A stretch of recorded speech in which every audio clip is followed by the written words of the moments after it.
Oke, saya pakai mimbar ini supaya setara dengan Wakapolri. Dan kenapa dari tadi mimbar ini nggak dipakai? Padahal ini adalah peralatan pertama untuk mengucapkan pendapat umum. Dalam tradisi Yunani, setiap mimbar disediakan untuk mereka yang punya dalil. Dia disebut umum karena akhirnya terlihat orang yang bicara siapa tuh. Itu sifat pertama. Saya mau terangkan sebetulnya balik pada tema tadi. Apa sebetulnya yang disebut pendapat umum? Emang ada pendapat khusus? Pendapat khusus itu kalau Anda mau meminang pasanganmu untuk diajak nikah, itu pendapat khusus. Tapi begitu pendapat itu diucapkan di depan umum, maka pendapat itu harus dihasilkan di dalam upaya untuk menentang pendapat lain. Kalau Anda ditanya, apa pendapatmu? Saya sependapat. Itu artinya dia tidak berpendapat. Pendapat hanya disebut pendapat kalau diajukan untuk menghalangi atau bahkan membatalkan pendapat lain. Jadi dari awal, sifat dari pendapat itu adalah untuk cari gara-gara. Itu dasar ontologinya tuh. Saya berpendapat supaya saya berbeda dengan pendapat Anda. Itu namanya pendapat. Jadi pendapat itu tidak boleh disopan santunkan. Kalau Anda mengucapkan pendapat dengan cara sopan santun, artinya Anda tidak berpendapat. Takut mengucapkan sesuatu yang kontras dengan pendapat orang lain. Jadi sebut istilah kontras. Ada teman kontras tadi. Kalau Anda perhatikan misalnya, kata kontras itu artinya tidak sependapat, namanya kontras. Tapi kontras itu huruf terakhir dari S itu huruf besar. Coba Anda perhatikan ya, teman-teman polisi. Apa artinya? Kenapa ditaruh huruf besar di situ? Yang lebih penting bukan kontranya, tapi S di belakangnya tuh. Anda tahu nggak asal usul huruf S dibuat besar di situ?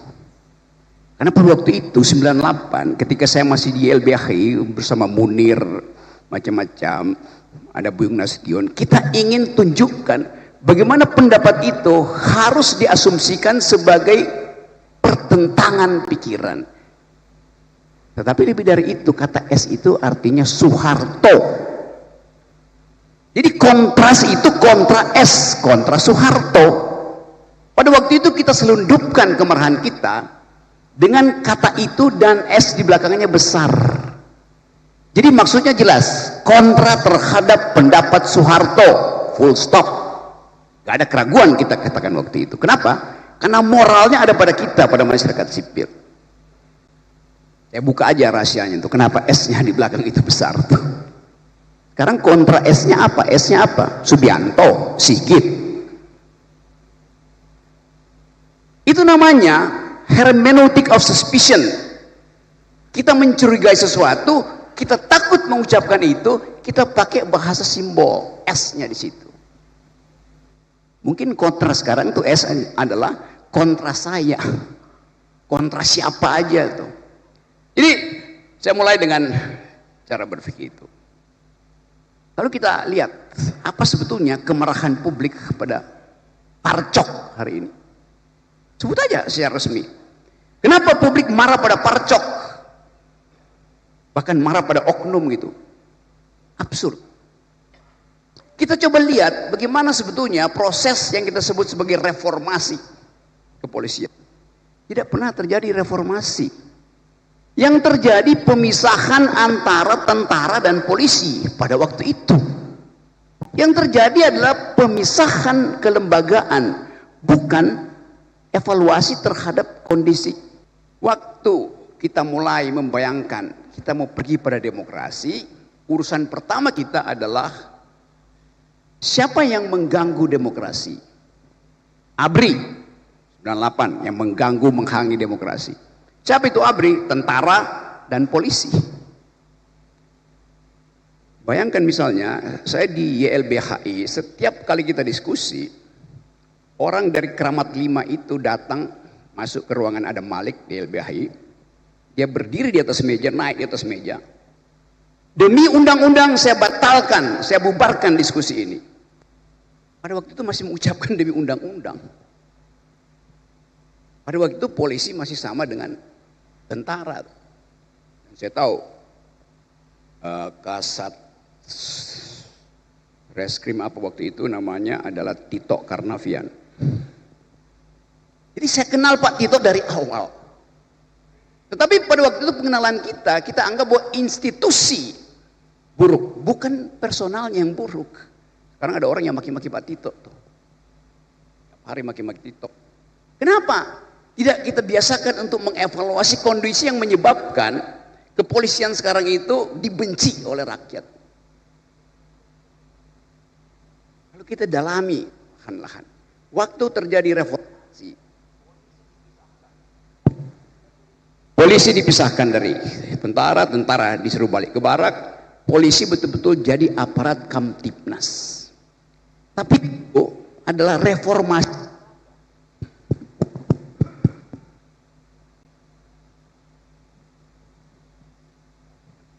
Ini saya pindah dari Partai Biru ke Partai Merah. Karena Partai Biru juga ternyata udah di bail out oleh Gajah Merah. Si kelembagaan terjadi reformasi, tidak terjadi transformasi. Lembaganya dipisah, value-nya tidak ikut tertransformasi. Tadi dikatakan polisi harus kembali pada prinsip supremasi sipil, itu juga salah. Yang mesti supreme itu bukan orang sipilnya, tapi nilai-nilai sipil. Jadi yang benar bukan supremacy, civilian supremacy, tapi the supremacy of civilian value. Supremasi dari nilai-nilai sipil. Di dalam demokrasi mau tentara, mau satpam, mau akademisi, profesor, punya ijazah apa nggak punya ijazah, tunduk pada nilai sipil. Lampu merah artinya tentara harus berhenti, polisi harus berhenti, profesor harus berhenti. Itu namanya nilai sipil. Jadi lampu merah itu nilai sipil, lampu hijau nilai sipil. Kan itu yang kita mau biasakan kan. Jadi sebetulnya kita mau bongkar dulu bahwa kenapa hari-hari ini ada ketakutan pada, tadi Usman Hamid pakai istilah the revival of authoritarianism. Sebetulnya itu masih abstrak, kembalinya authoritarianism. Lebih tepat creeping militarism. Pengamat dunia sekarang menganggap Indonesia militerisme itu lagi merangkak, creeping. Dan itu yang sebetulnya lebih berbahaya daripada reformasi. Reformasi TNI tersusul oleh creeping militarism, kita balik pada the revival of authoritarianism. Itu soalnya tuh. Jadi saya mau terangkan bahwa ada reformasi, terjadi pemisahan lembaga tentara dan militer, tapi hanya sekedar reformasi, bukan transformasi. Kenapa? Karena nilai-nilai militeristik tidak tercegah di 98. Nilai-nilai itu carry over ke dalam sistem demokrasi. Jadi sebetulnya kita belum masuk di dalam era demokrasi. Reformasi tidak menghasilkan demokrasi. Terjadi perubahan kelembagaan tapi tidak terjadi perubahan nilai-nilai berdemokrasi. Dengan kata lain, kalau kita sebut kita pindah dari otoriter ke demokrasi. Pindah itu artinya langkah keluar dari orde baru masuk ke orde reformasi. Kita baru keluar dari, belum masuk ke. Lembaga-lembaganya lengkap. KPU ada, parlemen ada, Mahkamah Konstitusi ada, DPR ada. Lembaganya lengkap, tapi pelembagaan belum berlangsung sempurna. Hanya itu yang mau kita pastikan. Jadi sekali lagi kalau kita mau bicara tentang reformasi, transformasi, apapun istilahnya, kita mesti lihat bahwa kondisi kelembagaan kita itu tidak menghasilkan pelembagaan, hanya ada perubahan di dalam lembaga. Tetapi kita mulai lihat bahwa ada inisiatif lokal untuk menghasilkan ide tentang demokrasi. Waktu demonstrasi Agustus kemarin saya ada di Pekanbaru di Riau. Nemenin Irjen Heri Heriawan, Kapolda Riau. Demonstrasi yang besar itu, saya datang ke situ. Yang dipajang di depan para demonstran, menyambut para demonstran bukan panser, bukan water cannon, tapi spanduk besar ditulis oleh Kapolda Riau, Saudara Heri Heriawan. Selamat datang para pejuang aspirasi. Bayangin coba, dia sambut dengan spanduk itu. Nggak ada ketakutan, demonstran ngoceh suka-sukanya. Karena dia anggap demonstrasi itu pejuang aspirasi. Dengan cara itu langsung terbagi kimianya tuh. Pejuang aspirasi diterima. Provokator dihalangi. Yang memperjuangkan aspirasi pasti pakai argumen. Yang ingin merusak demonstrasi pasti pakai molotov. Mudah dipisahkan. Jadi contohlah Kapolda Riau. Bukan saya puji-puji, tapi faktanya begitu. Dia menerima protes itu sebagai pejuang aspirasi. Spanduknya di depan. Mahasiswa datang, digelar spanduk di depan tiba-tiba. Selamat datang para pejuang aspirasi. Karena kita menghormati mahasiswa yang berjuang untuk menghasilkan perubahan politik. Nah, itu dasarnya. Satu waktu saya bertemu dengan Pak Kapolri. Saya lagi membantu. Saya cerita aja soal sebelum saya bicara teorinya. Saya lagi berupaya untuk membuat beberapa Polda itu laboratorium tentang civilian value. Nah, karena saya berteman dengan Pak Herimen, saya bolak-balik ke Pekanbaru. Tiba-tiba ada seorang tokoh masyarakat sipil WA saya. Rocky Gerung, Anda ternyata sudah dibeli oleh polisi itu. Bayangin coba. Kenapa? Terlihat Anda berfoto dengan Pak Sigit, Kapolri. Lagi nanam pohon. Dan Anda bicara, pidato di samping Kapolri. Saya bilang enggak. Pak Sigit tidak di samping saya, dia di belakang saya. Kenapa enggak dibalik bahwa saya yang membeli Kapolri, bukan saya yang terbeli. Karena saya nyusun kurikulum tentang hubungan antara polisi dan lingkungan yang disebut green policing yang dipromosikan oleh Kapolda Riau.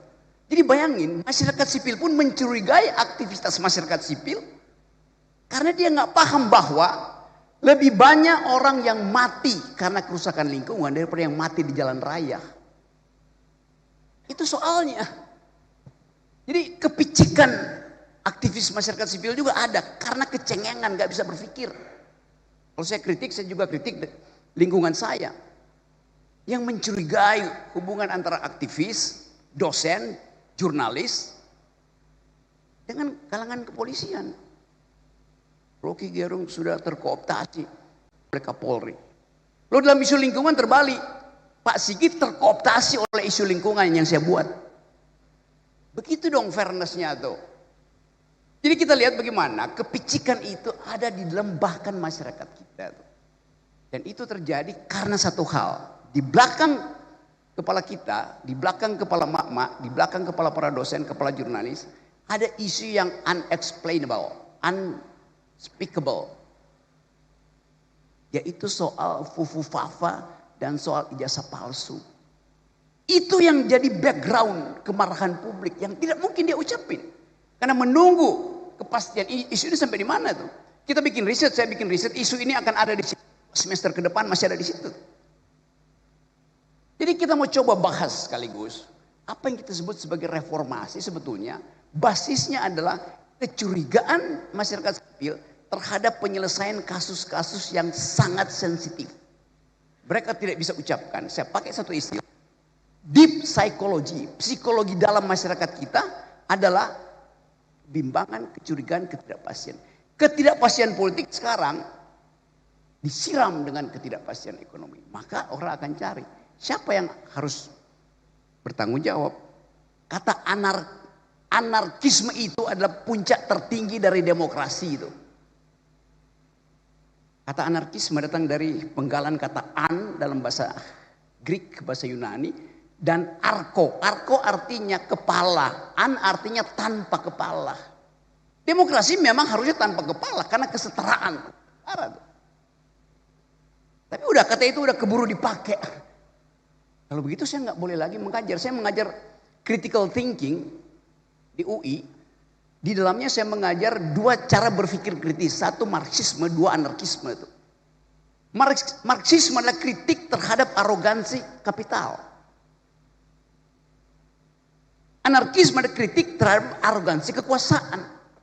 Dua-duanya bermutu untuk menghasilkan demokrasi. Tapi kata itu udah mengalami pejorasi sehingga you anarki, you anarko. Lo itu kata yang bagus. Anda Marxis. Lo itu kata yang bagus. Karena diajarkan berpikir kritis itu. Membongkar ekonomi tanpa pengetahuan Marxisme nggak ada gunanya. Membongkar kekuasaan tanpa pengetahuan anarkisme nggak ada gunanya. Jadi itu pentingnya kita belajar bersama-sama di sini. Tapi itu hanya mungkin dilakukan kalau ada persahabatan antara polisi dan masyarakat sipil. Polisi membutuhkan organic partner, partner yang organis. Partner yang ada dalam satu ekologi, yaitu masyarakat sipil. Tentara tidak memerlukan masyarakat sipil. Tentara hanya bekerja melalui komando. Polisi tidak begitu. Polisi dalam meritokrasi, fungsi mendahului komando. Sebaliknya, dalam militer, fungsi itu disebabkan karena ada hierarki komando. Polisi fungsi mendahului komando. Yes. Bisa jelaskan mungkin Bung Rocky? Anda kalau punya poin, pangkatmu itu 3 balak, bisa bertengkar dengan yang 3 bintang, supaya terlihat betul-betul penguasaan tentang situasi. Reserse yang diperiksa teroris itu boleh kasih poin menentang pendapat dari komandannya. Kan begitu Pak? Tapi dalam kita nggak mungkin begitu. Kalau sudah kan prinsip military efisiensi, bila Anda telah membidik, jangan ragu. Kalau masih ragu, tarik picunya. Polisi nggak bisa begitu. Di dalam polisi diskusi itu mesti berlangsung. Karena itu fungsi mendahului komando. Itu nilai dalam kepolisian begitu. Tidak mungkin komando itu dipakai untuk mengaktifkan fungsi. Bagaimana mungkin Kapolri membatalkan fungsi reserse dari seorang petugas di lapangan? Nggak bisa. Karena keahlian dia itu adalah mengintip potensi bahaya. Lapor aja, diskusikan. Itu kan dalilnya begitu. Karena kita sama-sama hidup di dalam satu iklim yang memungkinkan kita bertengkar di dalam sistem demokrasi. Kecuali kita hidup di dalam the republic of fear. Setiap kali ada ketakutan, maka minta jaminan polisi. Dengan kata lain, rasa nyaman harus mendahului rasa aman. Itu ide Kamtipmas. Saya merasa aman karena kampung saya di setiap gang ada satu kompi brimob. Memang saya rasa aman. Tapi saya tidak merasa nyaman, itu soalnya. Kalau keadaan perang, rasa aman harus mendahului rasa nyaman. Dalam keadaan harmoni demokrasi, rasa nyaman mendahului rasa aman. Dan itu tugas kepolisian. Gak mungkin saya rasa aman kalau di mana-mana saya lihat ada Kopassus di situ. Gak bisa, saya gak akan aman. Karena saya tahu setiap saat dia bisa kokang senjata. Kayak kemarin kasus demonstrasi di Glodok itu. Tentara berkeliaran di situ. Gak ada yang rasa nyaman di situ.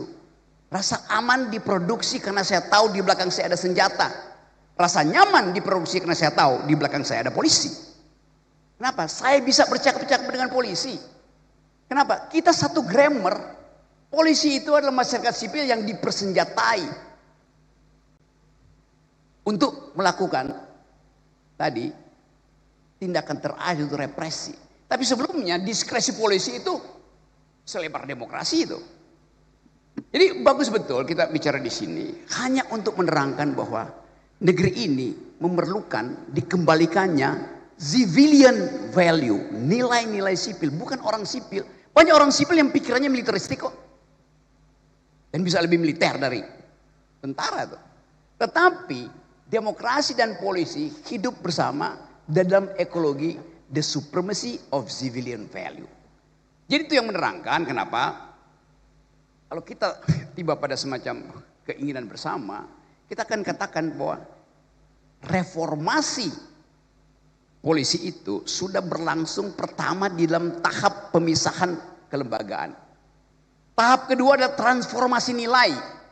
Dari nilai-nilai yang militeristik di Orde Baru, pergi pada nilai-nilai civilian value di era ketika seluruh nilai global itu mengalami turbulensi itu. Apa nilai baru sekarang? Nepalisme. Dan seluruh dunia akhirnya mengakui bahwa suara netizen bisa membatalkan suara parlemen. Ada problem dengan hak asasi manusia. Apakah anak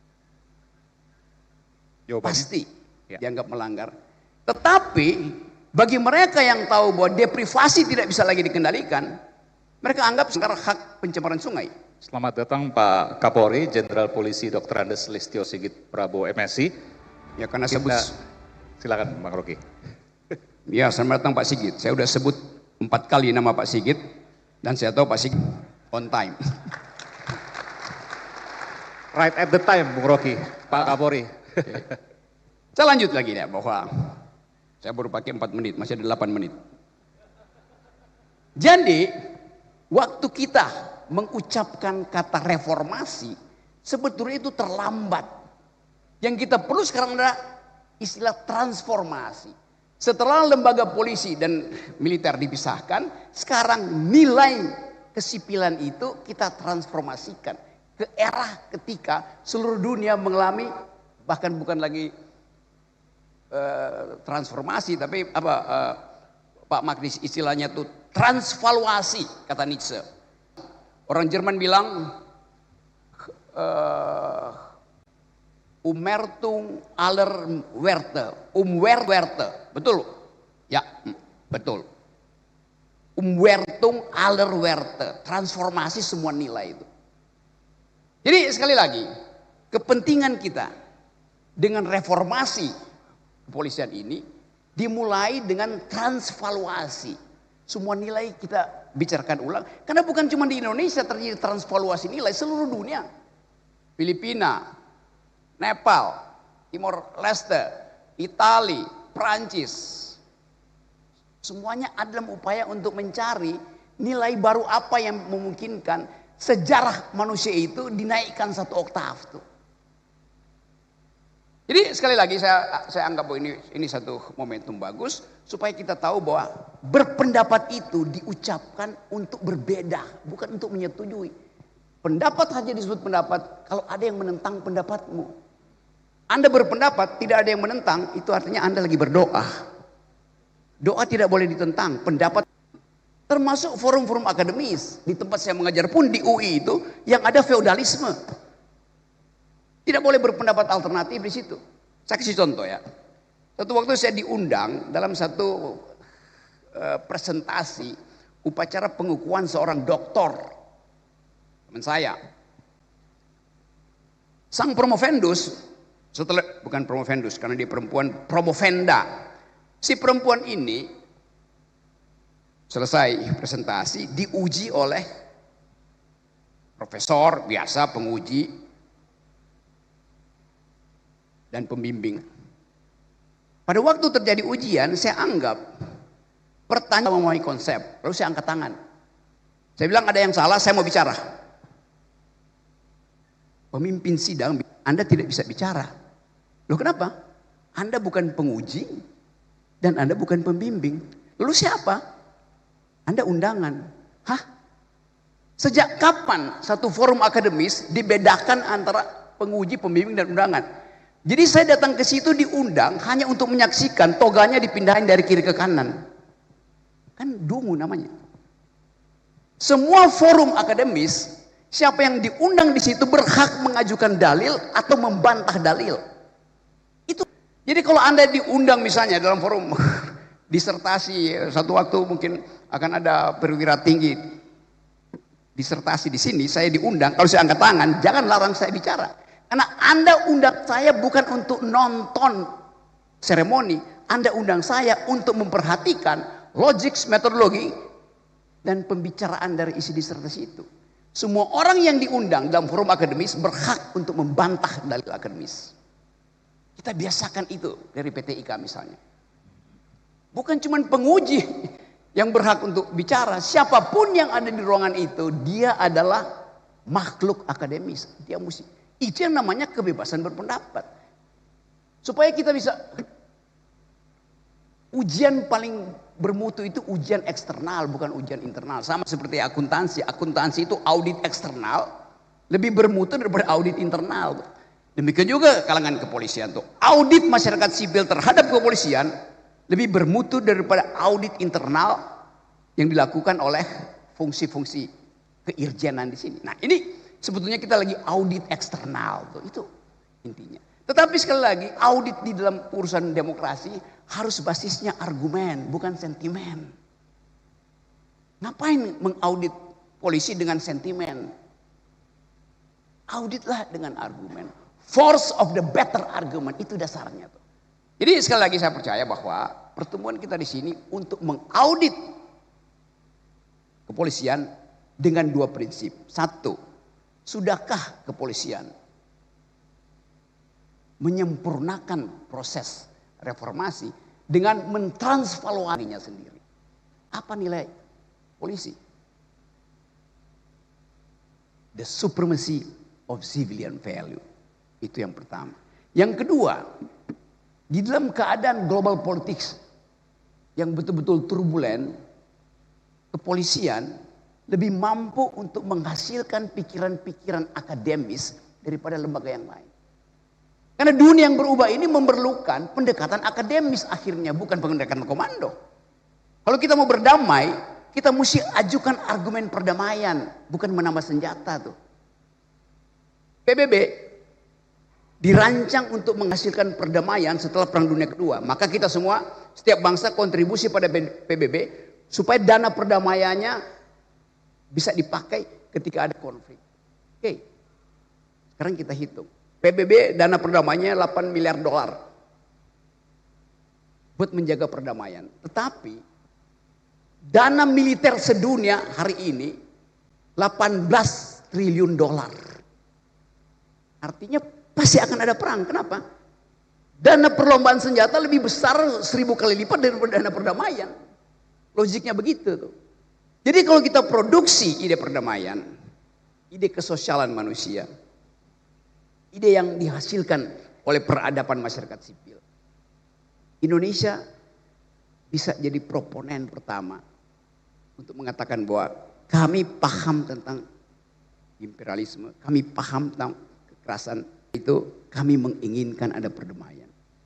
Melihatkan postur kepolisian mendahului postur militer. Karena dunia menganggap bahwa hanya dengan postur kepolisian, junto postur masyarakat sipil, dimungkinkan percakapan tentang perdamaian itu bisa dihasilkan. Oh ya, tapi pemimpinnya militer, Pak Prabowo militer. Mari kita kepung Pak Prabowo itu dengan nilai-nilai sipil. Karena kemarin dia bicara di PBB dengan nilai-nilai sipil. Sementara seseorang yang datang dari tradisi sipil yang memimpin negara demokrasi terbesar Amerika pakai nilai-nilai militeristik. Kan di situ kontrasnya tuh. Jadi sekali lagi, negeri ini didirikan berdasarkan kemampuan berargumentasi. Para pendiri negeri ini, bangsa ini adalah mereka yang mampu berargumen secara akademis. Haji Agus Salim lagi tentu ada batas yang memang diatur undang-undang, tapi jangan tambahkan keterangan lain pada undang-undang yang mengatur kebebasan berpendapat. Yang memang diatur undang-undang, tapi jangan tambahkan keterangan lain pada undang-undang yang mengatur kebebasan berpendapat. Ada aturan tambahan. Iya, aturan itu harusnya membuat kebebasan berpendapat itu makin lama makin bagus, bukan makin lama makin tersingkir. Jadi sekali lagi, hanya ada satu lembaga yang mampu punya diskresi pelebar demokrasi, yaitu kepolisian. Nah, diskresi itu yang memungkinkan saya bersahabat dengan Pak Sigit, bersahabat dengan Pak Herman, bersahabat dengan Pak Agus di sini dan semua, Pak Silitonga segala macam. Jadi demi percakapan akademis, kita mungkin perbanyak pertemuan semacam ini. Di dalam lingkungan yang kita pastikan bahwa kita bisa mengembalikan persatuan Indonesia berdasarkan demokrasi, bukan berdasarkan feodalisme. Sekali lagi, selamat berjumpa dalam pertukaran pikiran. Dan sekali lagi, pikiran yang dipertukarkan karena dia dipertentangkan. Pikiran hanya disebut pikiran kalau dia dibantah oleh pikiran yang lain. Terima kasih.